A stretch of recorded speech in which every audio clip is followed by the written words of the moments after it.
AfterBuzzers. We're so excited because we're talking about the good, the bad, and the ugly tonight's Season 1, Episode 3 of The Rookie.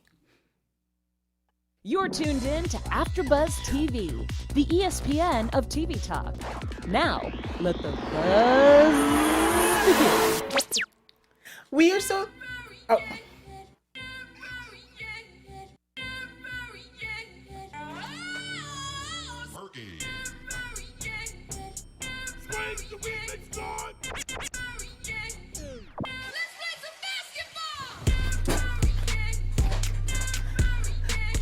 Well, we may not be playing basketball, but we're definitely talking The Rookie tonight. What? So tonight's episode is the good, the bad, and the ugly. We are so excited because we're going to be talking about cosplay robbers. We're going to talk about Tim's rage and, of course, everybody's plan B. But first, let's talk about our special guest tonight. It is Brett Schaberg. Brett Schaberg. Almost had it.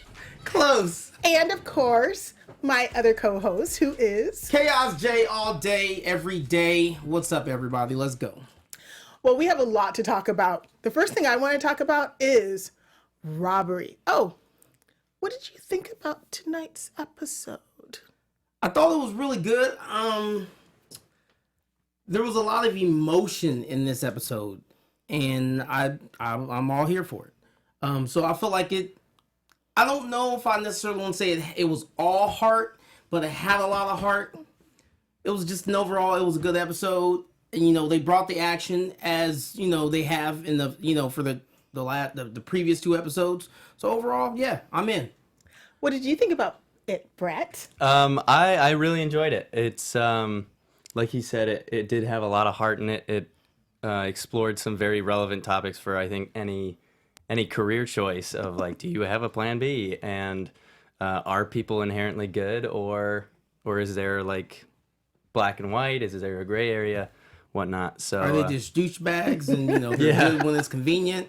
Yeah. What is the good, the bad, and the ugly? And I really enjoyed that we're getting to know more about Tim and his motivations and his reasons, as well as figuring out why Talia keeps warning Lucy about dating a fellow cop. Yeah. There's some reasons for that. Now, tonight we're going to be talking about, like I said, cosplay, robbery, Tim's rage, and Plan B. But the first thing that I want to chat about is the robberies. There was a lot of robberies. It was tonight. robbing season. Shout out to Atlanta. It was robbing season this episode. I mean, they were. I mean, again, you start off, chasing some. We're calling them what? Zombie cosplay type dudes on the subway. That was an intense opening scene right there. That was a fun opening scene. What did you think about it, Brett? Yeah. I think it's a great way to start an episode for sure. Start on a high note. He chasing them through the train cars, and that twist of that guy playing guitar. Just trying to get some money, and then he's the one who ends up stealing the money that was stolen.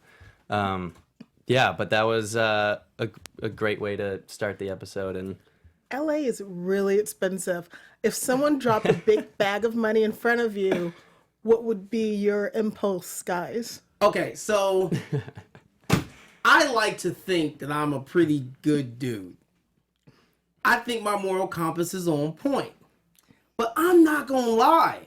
Unless my bank account is already fat, I'm sorry. I don't know. Depending on what day you catch me, that bag might not get turned in. However, when that scene happened and he was knocked over and he fell and he made eyesight with the bag, or eye contact with the bag, I already kind of knew where that was going to lead. However, for me, I felt like taking the entire bag was too obvious.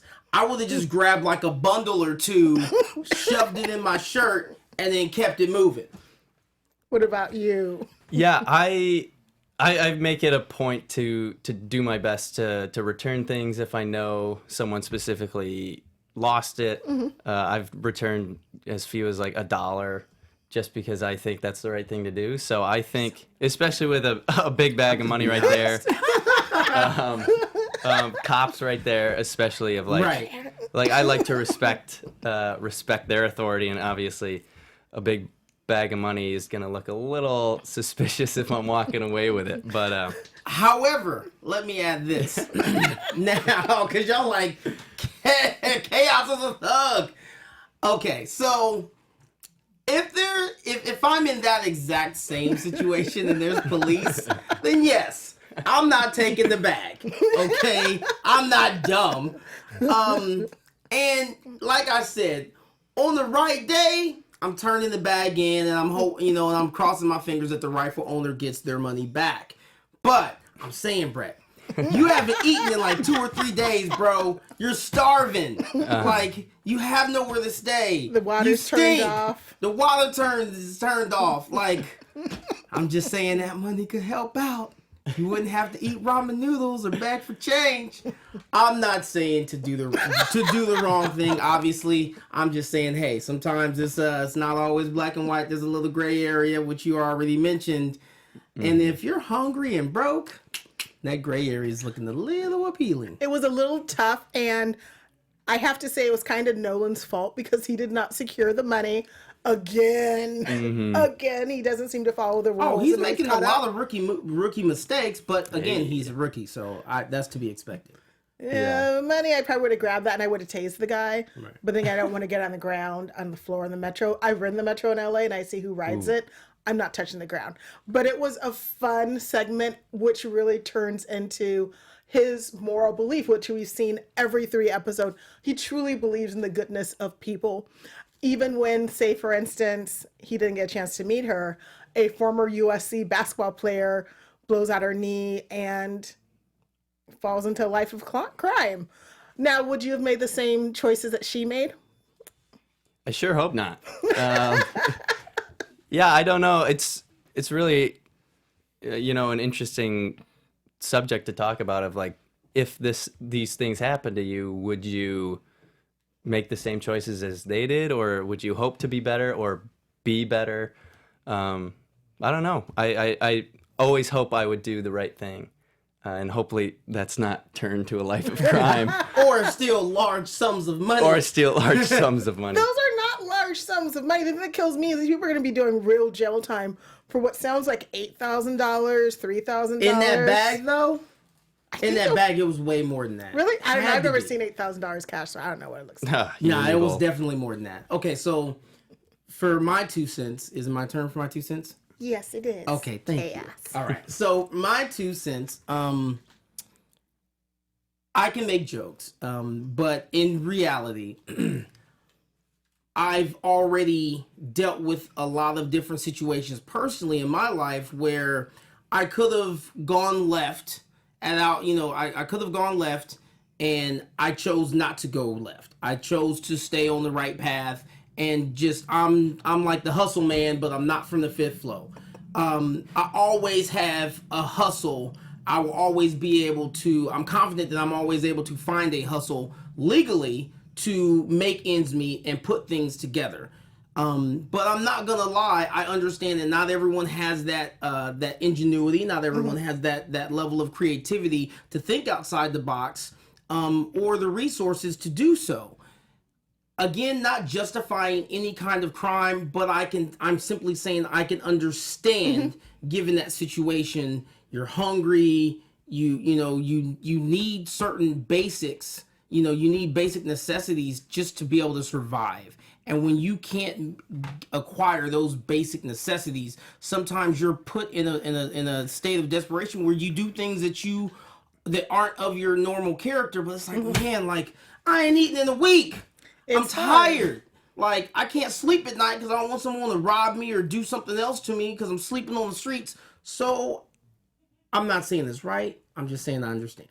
I really sympathized with the USC student because her scholarship got taken away and she really didn't have any other plan other than to become a professional basketball player. And so that situation happens fairly often with people losing their scholarships and them just being lost and not having a path for themselves. I also think that's something that's really jacked up. It's like, I understand that you gave this person a scholarship based on the fact that they had an athletic talent, but I think it's wrong to snatch that away if they injure themselves Yes. performing their talents for you. I would say, and this is, I know there's a lot of different debates, especially regarding the NCAA and their rules and how they treat their players and athletes. I would say leave that scholarship in place so at least you give them an opportunity to, continue with their education so that they can focus on that plan B that they're now forced to have to, jump on. Well, I'd hope so. I mean, not everybody can be a YouTube star like our guest Hey! Brett, who played boy. Mutt in tonight's episode. Now, did you start out as a YouTube star? No. Oh, thank goodness, no. I did. I had a YouTube channel with my twin brother, but we fame is nothing we ever sought or really accomplished. I would say that though, because you're here with us and we're interviewing you, so For the kind of a rookie. big deal for Fair you. enough, Just saying. fair enough. I'm just saying, the man's got IMDb credits. If somebody You can do. look you up on IMDb, you're getting there, bro. Yeah, I'm working on it. Working on it. Now, how fun was it to play this character as well as shoot here in LA, your new adopted hometown? Yeah, it was super fun. It was just totally. I've only been here for a little over a year, and Oh my at gosh. the time of Oh, you're You super. already got like, yeah. Yep. It's still wet behind the you ears. got like So a show credit. Wow. Yeah. After it was just under my year mark being here, I booked the part, and it was something I was obviously very thrilled about. But yeah, it was a ton of fun. I got to shoot on the Warner Brothers set on the soundstage, and as well as the Warner Brothers Ranch, which is another side lot they have. And it was a blast working with Nathan Fillion and Afton. She's incredible. He's incredible. Yeah, it's just a fun show to work on, a great experience. The director, Greg Beeman, profound TV director, and it was just, the best first TV appearance I could have asked for. Did you get a chance to ask either one of them? Nathan's been around and working constantly for a long time, and she's a new actress who is working all the time. So you'd get like advice from two people at different areas of their careers. Yeah, I did not actually. Now that you mention it, I probably should have. But no, I think just looking at their careers and where they're going and seeing them work is really a great insight into why they're working and how they're continuing to work all the time. And I'd like to think I have a good work ethic and a lot of great people behind me and pointing me in the right direction. So Now, Chaos, what did you think about our little YouTube stars and their little stunt? I get it. Will I do it? No. But no, I get it, and they were just ultimately they're just having fun. I think it, had his homeboy not jumped in the police cruiser talking about Officer Pooty Poot, they probably would have just got let go with a warning, slap on the wrist. But yeah, he took things too far. But if one truly understands the power of YouTube, and if you just have one thing that goes viral, it's a wrap. Yes. It's, yeah. you know what I'm saying? Like your subs go through the roof, your clicks go through the roof, your ads go through the roof, those checks go through the roof. So I understand you get you get thrown in jail for a day or so, it's worth it. If it's gonna, we can look at some of the worst case situations with YouTubers. For that, it was a minor offense. I get what they're doing. Everybody's got to hustle. Clearly, as you can see, I'm very free and open thinking with this approach. So I don't knock them. They're young dudes. They're being rowdy. They're having fun. It is what it is. Well, for the rest of this episode, for the rookie, we're going to have our predictions later on, as well as our, news and special segments. But can you tell everyone about giving AfterBuzz TV some love? I thought you never asked. All right, AfterBuzzers. Our network produces after shows for nearly all your favorite TV shows. From dramas, reality TV, sci-fi, and more, there is no network that works harder to serve television fans than AfterBuzz. But listen, we really need your help. We need your support, and we're asking that you subscribe to one or more of our YouTube channels. Now, listen, you subscribe to a bunch of crap on YouTube all the time, but we're giving you quality 24/7, 365. Now, by subscribing to our channel, YouTube will suggest content that's tailor-made for you, and you'll help AfterBuzz continue to grow. Now, if you're worried about pesky notifications, don't be, because they're optional. We won't blow up your spot unless you want us to. So hit that subscribe button now for this channel, and check out our other AfterBuzz YouTube channels as well. And let us know what you think in the comments. Let us know that you did so in the comments, and we'll thank you on air. That's right. You will get a shout out live, because guess what? When we tape, it's live. So for now, thanks for being the best fans and for helping us be the ESPN of TV talk. Thank you so much. I'm welcome. not only a host, but I'm a subscriber myself. Boom. Boom. Me too. And so I don't have a plan B right now other than to be an awesome host on AfterBuzz TV. What are your plan Bs? No, I'm going with you. You're the man right now. Your new nickname is a Hollywood hustler. Oh, Under a year. Credits. Let's go, Brett. Thank you. I don't have a plan B. I know I talked a lot about it in high school of like, people always ask, they always ask, especially if you're an actor, oh, what's your plan B? What's your backup? And I think if you're really serious about it, like I think I am, a backup plan just doesn't seem necessary, I guess. Because I think as long as you're putting in the work, you're taking class, auditioning, actively seeking stuff to work on, that's my definition of a working actor. So I may not be a series regular or series lead like Nathan Fillion, But you're getting I'll get there. Yeah. Yeah. I honestly think that, and I think anybody who obviously you need to be good at what you do, and so if you put in the work to be good and hone your skills, I think you can make it as long as you're willing to go after it. Yeah, I definitely second that. I agree. There's enough work to go around, especially now that we not only have TV and film, but we also have internet, and shows online and web series. For me, aside from hosting and DJing and being an IT professional, and also an actor too, I would have to say that I definitely agree when it comes to, now granted, obviously I've named off a few different things, and you could say, well, Kelly, it looks like you have a plan A, B, C, and a backup plan to back up the backup plan, which I kind of do. However, I really agree with what you said. If you're really, truly passionate about something, you don't need a plan B, because me personally started off with focusing on the plan B to get to the plan A, and sometimes the plan B can handicap you. It can make you so comfortable that you're afraid to really jump and dive headfirst into your plan A, because you're like, well, I don't know. I've got this steady paycheck here at my 9 to 5.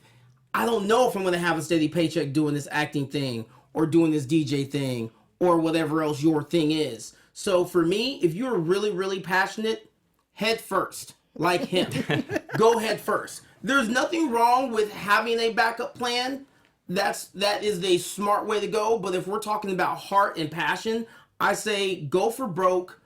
Don't worry about your plan B. Your plan B is just another way to make your plan A work, period. If you're doing anything else, in my mind right now, I feel like you're doing it wrong. And that's my 2 cents. Well, like John said, this was his plan D. And I really liked how, when you watched the episode, how everybody had their own plan B, even if it was forced upon them because they were shot. But the captain didn't have a plan B. She said, no, this is my only job that I want, and I'm succeeding at it. Out of everybody who was in the segment tonight that listed their plan B, who do you think is going to wash out or end up doing plan B? Mm. Whew. Honestly, I don't know.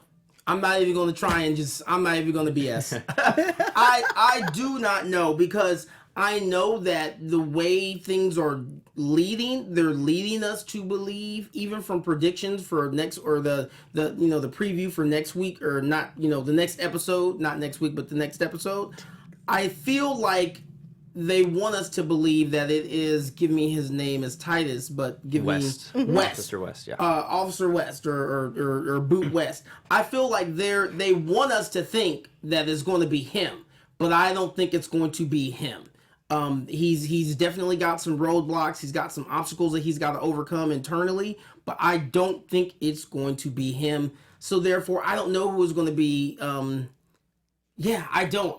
Obviously, it's not going to be our rookie, because then we wouldn't have a show, because nobody really cares to see him go back to fixing houses. So I really do not know. I think, if anything, the twist could possibly be, and I know I'm creeping in the prediction zone, but I want to. I think the twist will be that it might be someone that's already seasoned, and not necessarily a rookie. These rookies are all in. Yes. Even Wes, they're all in. They are. He's all in on YouTube. They're all in on trying to become full-blown police officers. They are. What do you think, Brett? Yeah, I think, like Nolan said at the end of the episode, I think they all are going to make it. Screw the odds, Because I reached out to my buddy Titus, who I met briefly, yet became friends with somehow. He's a nice guy. Yeah, he's awesome. Yeah, he's great. I even texted him after the first episode, like, "Ooh, West is in some muddy water here. He better get his stuff together." But I think he's slowly, coming to terms with what he has to do if he wants to continue to be a cop and live up to his family name, because his dad was a legendary cop in the LAPD. So yeah, I think they're all gonna be in it for the remainder of this season, at least, which as of right now is only a half season order. So yes, we'll see what happens from there. Fingers crossed. Yeah, Fingers seriously, crossed. seriously. I was shocked about Isabel's big reveal. Did you have any idea that it was going to turn out that she was a fellow police officer? Honestly, no. I thought that she was, and please do not roast me in the comments or on Twitter, but I honestly just thought she was a housewife gone rogue. And they purposely did not give us any real background on her until this episode for that very reason. But yeah, I definitely did not see that twist coming. We've all seen where cops, things happen and it changes, and they may not, they may no longer be cops based on whatever events happened in their life. But to go down the life of an addict, that's a definite sharp turn, especially being a cop. You see that every day. So you see the ills of being an addict. Why would you even go into that? She was in narcotics. I bet she had to prove she wasn't a cop by shooting up, and some people are more prone to addiction than others. Yeah, and that was an interesting twist as well. The fact that, I spent years using this to bring people back from ODing, yet here she is having just OD'd. Which was, a crazy, how does someone go from point A to point B? Right, one extreme to the other. Yeah. Mm-hmm. And now we see why Tim is not only so filled with rage right now, but why he pushes Lucy to really follow the rules, to make sure she's prepared to be on the street. I realize now why he's such a hard ass. Do you guys get that too? Yeah. There's just so much inner struggle of like, this happened to my wife, like not only someone I worked on the force with, but his wife. Yeah. So definitely there's that way of just like, this is the only way I think you can be trained correctly. And if you hate me for it. Okay, so let me just say this. He's the guy that you love to hate or you hate to love. And I agree with you. I think he's such a hard ass. But I'm not going to lie. I enjoy seeing him on screen. First off, shout out Eric Winters is real, Yes. right? Yep. Shout out Eric Winters. He's definitely a good actor. I feel like if you are in a role that makes me not like you, to where if I saw you on the streets and I want to throw hands, you're doing your job, because I'm sure he's a great guy, but on the show he's an a-hole. Moving forward, even though I feel like he's so rough and abrasive with her, even me not wanting to necessarily be a cop, I'm learning something each episode based on the things that he's testing her with, even to include while she was going to the bathroom. Yes. So I mean, he's a guy that you hate to love. I liked seeing his vulnerabilities. I think he's given us a lot of range as an actor, especially in his character, going from one feeling to another. So, that's all I have to say about that. I don't even know if I was pointed in my response to whatever question you had, but yeah. So how do you think John's inner goodness is influencing his other fellow rookies and even training officers? Yeah, we saw a little bit of that at the end of the episode. She didn't want to admit it, but I'm sure him being around as much as he has been, and being that voice in her ear all the time of like, maybe you're wrong, maybe people are good. I think we're seeing her turn a new leaf, and his goodness is really contagious. I think. Yeah, it is. I definitely thought that you got to see. And again, this speaks to these actors' range. If you can emote something simply with your face and not have to actually say something, you're doing a great job. And I felt the struggle and the difficulty he was having in that moment, being in that house, getting ready to arrest that man and taking him away from his child. I saw that, and I saw him waiting, like he was waiting for her to just say, you know what, we won't cut you some slack, we're just going to take this money, you're off with a warning for now. And she would not let up. Obviously she does let up towards the end, and she bails him out, which was great. Shout out to Officer Bishop. However,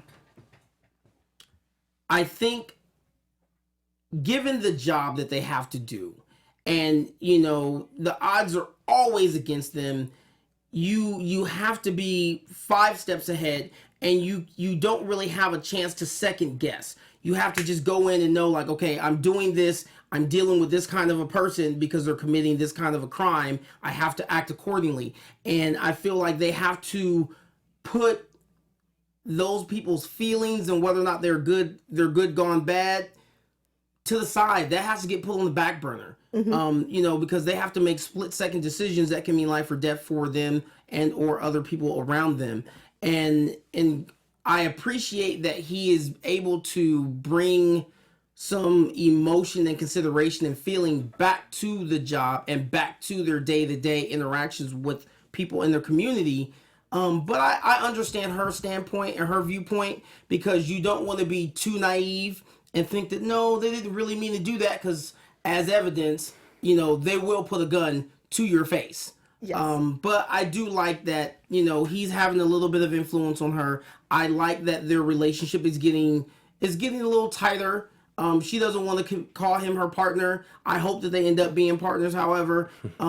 So I like that he's influenced her a little bit. And I like that she sees that, he actually does have my back, as evident when, he took up for her and he was going to take the rap for, her leaving her car door unlocked. But I'm glad that she didn't let him take the rap. Yes. Because obviously we already know that Sergeant has it out for him. Yes, they do.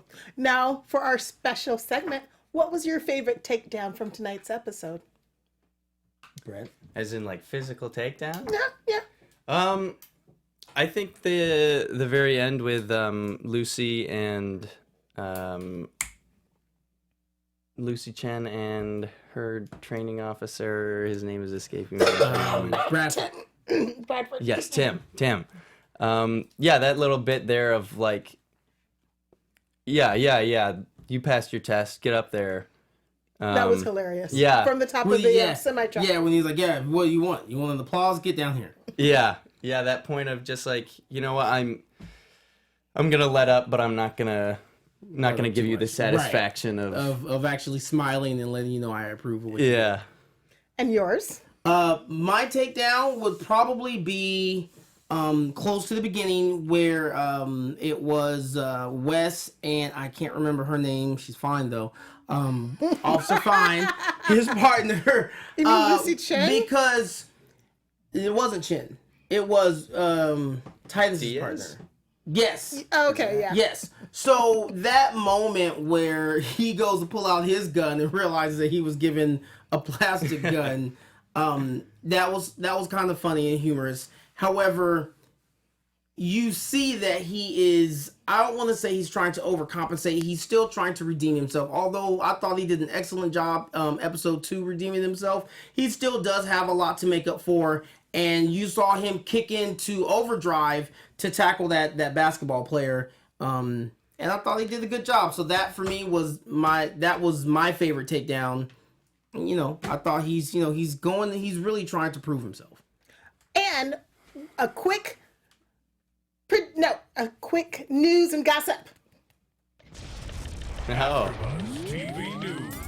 So for Halloween, it looks like the rookies were decorating Halloween pumpkins, and Nathan did a Yoda, Oh, I saw that. which is very cool. Yeah, it's a pretty good job there too. And of course, I'd like to say thank you so much for Brett for coming on. What's your upcoming projects, Brett?